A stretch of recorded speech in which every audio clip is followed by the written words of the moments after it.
আপনারা দেখতে পাচ্ছেন আসুন্না ফাউন্ডেশনের যে শিক্ষার্থীরা এবং সাধারণ মানুষ যারা আছে তারা সবাই চালের প্যাকেট করতেছে। এখন আমরা একটু কথা বলার চেষ্টা করব, এই চালের প্যাকেটগুলো কয় কেজি করে করা হচ্ছে?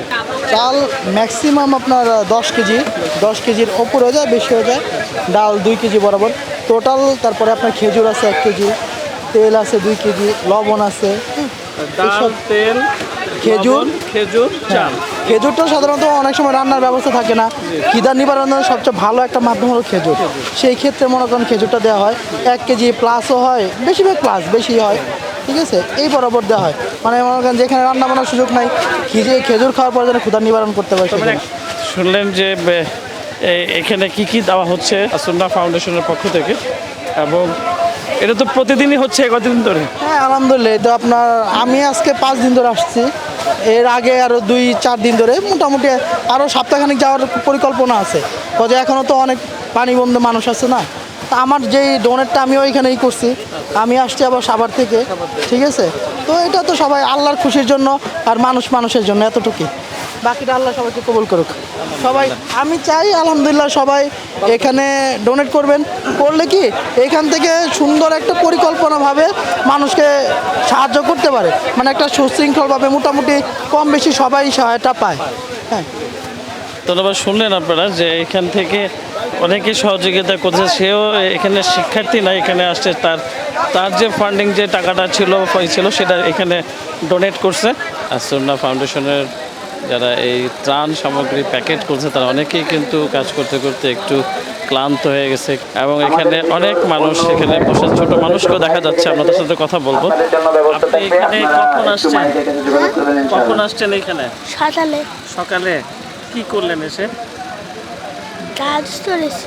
তাহলে কেন আসছেন? কষ্ট হচ্ছে না?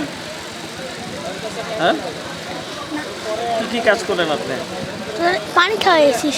হ্যাঁ, পানি খাওয়াইছি। সবাইকে পানি খাওয়াইছেন যারা কাজ করতেছে? মাশাআল্লাহ। আপনার নাম? ফায়াসমিন হাসান। আচ্ছা, কোথায় থাকেন? দাদা বাজার। দাদা বাজার, উত্তরবাড্ডা।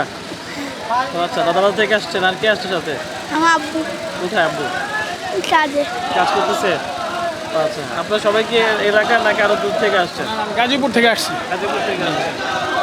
কি করেন? আমি জব করি। এখানে কখন আসছেন? সকালে আসছি। সকালে। আপনি? আমি এখানে কাজের উদ্দেশ্যে আসছি। এখানে? জি। আচ্ছা, দর্শক আপনারা দেখবেন মেধাবী কাশে সোনালী চলগান, পড়িলে বই আলোকিত হয়, না পড়িলে বই অন্ধকারে রই।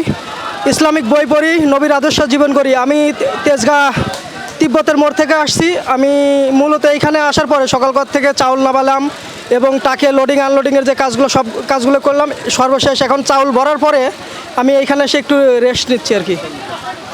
সবাই কিন্তু একই ব্যাপার, মানে এখানে কিন্তু কেউ কোনো স্বার্থের জন্য আসে না। এখানে যারা এখানে কাজ করতেছে সবাই নিঃস্বার্থে, এবং তাদের চিন্তা হলো যে আমরা যদি এইটুকু প্যাকেট করে বা খাবার একটু সব কিছু প্রস্তুত করে যদি একটু সহযোগিতা করতে পারি, এতে তারা শান্তি পাবে এবং দেশের মানুষ যাতে বিপদে না থাকে সেখান থেকে মুক্তি পায়, এবং সবাই যেন পরিমাণ সঠিক মতো করে খাবারগুলো তারা সংগ্রহ করতে পারে, এই হলো তাদের প্রত্যাশা। দর্শক, একটি ধ্বনি বারবার শোনা যাচ্ছে যে আল্লাহু আকবার, আল্লাহু আকবার, কারণ তারা সবাই একসাথে কাজ করছে। এখানে কিন্তু ভিন্ন ধর্মের মানুষেরাও এখানে কিন্তু কাজ করতেছে।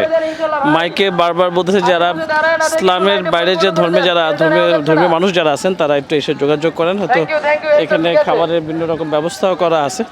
আপনারা দেখতে পাচ্ছেন যে মানে এটা একটা মানে কি বলবো, মানে নিজের চোখে না দেখলে এই জায়গার পরিস্থিতি আপনারা বুঝবেন না যে তারা এত দূর থেকে তারা আসছে। কেউ কিছু ত্রাণ নিয়ে আসছে, কেউ ত্রাণের সামর্থ্য না দিচ্ছে, তাদের সাথে সহযোগিতা করে প্যাকেট করার চেষ্টা করতেছে যাতে করে খুব দ্রুত কাজ হয়ে যায়। বিভিন্ন জায়গায় কিন্তু এরকম 50-60 জন একসাথে কিন্তু কেউ গাড়ি আনলোড করতেছে, কেউ আবার গাড়িতে আবার লোড করতেছে, আবার ত্রাণের উদ্দেশ্যে চলে যাবে ঢাকার বাইরে। ওদিকে চাল প্যাকেট করতেছে 10 কেজি করে। সবাই সবার মতো করে কাজ করে যাচ্ছে। এসকে মামুনের ক্যামেরায় Suman Sheikh, NN TV, As-Sunnah foundation, Dhaka.